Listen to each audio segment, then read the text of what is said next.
بسم اللہ الرحمن الرحیم۔ عزیز ساتھیوں، ایک بہت اہم گزارشات آپ سے عرض کرنی تھی۔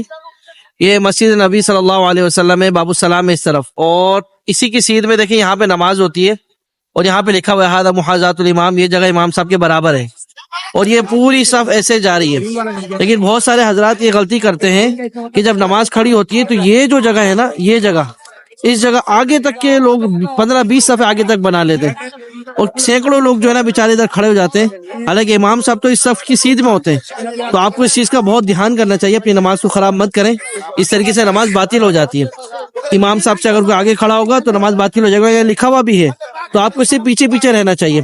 یہ باب السلام کی سیدھ میں بھی، اور اسی طرح سلام پیش کر کے جو آگے سے نکلتے ہیں، سلام پیش کر کے آپ لوگ اس دروازے سے سلام پیش کر کے آگے سے جو نکلیں گے تو اس دروازے کی سیدھ میں بھی امام صاحب کی سیدھ میں ہونا چاہیے، ان سے آگے نہیں ہو۔ اس چیز کا بہت دھیان کریں، بہت دھیان کریں۔ اللہ پاک آپ کو ہمیں بار بار اس گھر کی حاضری نصیب فرمائے، مقبول بادہ حاضری نصیب فرمائے۔ السلام علیکم ورحمۃ اللہ وبرکاتہ۔